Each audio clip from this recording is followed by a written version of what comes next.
Chers amis, bonjour. Nous sommes le jeudi 3 février 2022. Il est 9h30. Quelques news de l'Arménie, de l'Artsakh et de la diaspora arménienne. Tout d'abord, le vol de Fly One Armenia, donc la compagnie aérienne arméno-moldave, qui a relié Yerevan à Istanbul, donc hier. Donc c'était le premier vol autorisé, donc à raison de deux vols par semaine. Donc Yerevan sera relié à Istanbul. Et cette cadence passera probablement à 30 selon les responsables de Fly One Armenia.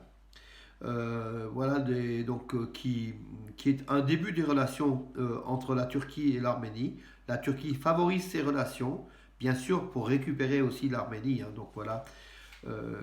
Donc encore une information des médias turcs qui nous a transmis notre ami Khosrow İlyozer, le président de l'amicale Malatya à Valence. Le pantouradisme est en action. La Turquie et l'Azerbaïdjan, la Turquie met en place des structures pratiquement pour pas annexer l'Azerbaïdjan, mais peut-être annexer l'armée azérie. C'est que toutes les interventions turques donc en Azerbaïdjan et peut-être même en Artsakh et en Arménie se feront sans l'autorisation du Parlement. Ce sera un mécanisme mécanique tout simplement de son unité militaire, donc turco-azérie. C'est le pantouradisme en action. D'ailleurs, à ce propos-là, l'Arménie est-elle menacée de disparition face au pantouradisme? C'est la question du débat de l'association Arménia qui va avoir lieu donc le 25 février, salle Chenevier à Bourg-les-Valence. Donc ça sera une table ronde, hein, donc voilà. On tirera les conclusions, mais elles sont, comment dirais-je, d'avance, on le sait. Regardez l'Arménie qui est en jaune tout petit, face au monde touranien turcophone, Kazakhstan, Turquie, Azerbaïdjan, voilà, et tout le reste en Asie centrale, hein. Voilà le danger qui guette l'Arménie, mes amis, entre ce monde, entre la Turquie et le monde turc, et puis cette liaison entre la Turquie et l'Azerbaïdjan. Et dans ces conditions-là, les relations arméno-turques sont, comment dirais-je, je ne vais pas dire elles sont obligatoires, mais on se demande si c'est pas le début tout simplement de la fin, puisque les produits turcs, le marché turc va inonder l'Arménie. Je crois que ça va être compliqué. On aura beaucoup de conséquences négatives à cette ouverture. Quelques conséquences positives, dont l'accès par exemple à l'Europe par le territoire de la Turquie, ex-Arménie occidentale occupée par la Turquie. Mais bon, d'où nous voyons beaucoup plus d'éléments négatifs, malgré les dires de Pachinian qui ne voit que du positif. Voilà.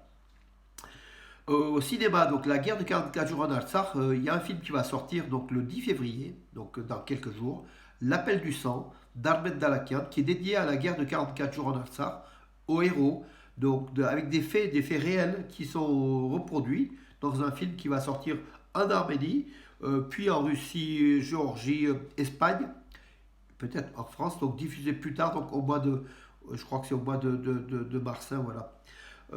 Donc à voir, c'est un film qui s'annonce, comment dirais-je là, bon, on verra, hein, voilà, sur les écrans.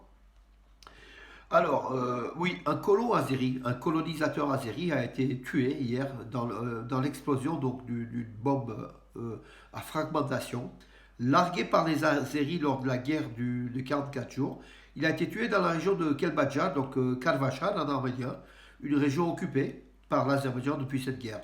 Voilà un citoyen azéri qui a été donc tué par sa propre armée, qui avait largué des mines pour tuer des Arméniens, mais qui a tué un Azéri.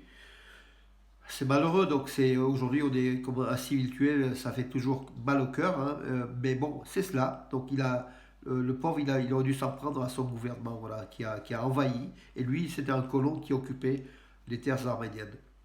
Le ministre autrichien des Affaires étrangères a rendu hommage aux victimes du génocide hier en se rendant à Yerevan au mémorial du génocide. Il a été reçu par son homologue Ararat Mirzoyan, arménien, ministre des Affaires étrangères. Il a été reçu aussi par Pachinian. Non, pardon, il n'a pas été reçu par Pachinian, parce que Pachinian sort juste de sa convalescence du Covid, hein. Il était en isolement.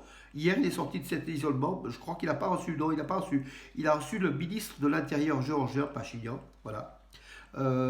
Mais bon, l'Autriche qui favorise, comment dirais-je, par rapport à l'Artsakh, qui favorise le groupe de Minsk de l'OSCE. Et donc le ministre autrichien des Affaires étrangères a affirmé que la solution vient donc du statut de l'Artsakh viendrait du groupe de Minsk de l'OSCE, comme affirme tout le monde, hein, d'ailleurs, sauf bien sûr les Turco-Azéris, sauf Aliyev, le dictateur. Nicole Pachinian a envoyé un message de félicitations au nouveau chancelier allemand, voilà, qui est une bonne chose, hein, voilà. Euh, Pardon, je suis en train le colon, oui, Azeri, le vol, 44 jours. En futsal, l'équipe nationale d'Arménie en Israël, c'est Beit, attendez, c'est le nom de la ville, enfin d'Israël, a battu 3-0 l'équipe d'Israël. Après sa victoire 9-2, il y a un jour, donc le jour précédent, donc deux victoires de l'Arménie face à Israël en futsal, ça nous fait plaisir, voilà.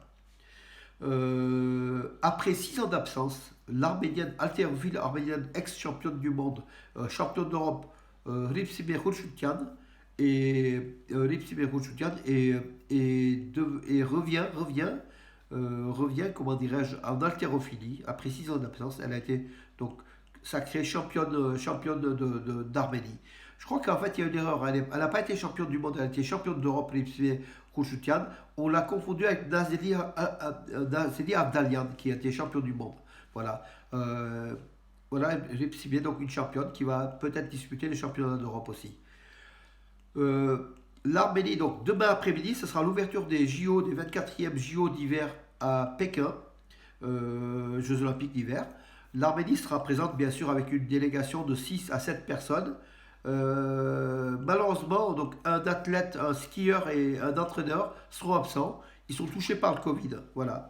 Mais comment dire, leur prestation, enfin la prestation du skieur, viendra le 12 février. Peut-être d'ici là, il aura un bilan négatif. En tout cas, il est resté à Yerevan, il n'est pas à Pékin, alors que le reste de la délégation olympique arménienne est déjà à Pékin depuis avant-hier déjà. Voilà.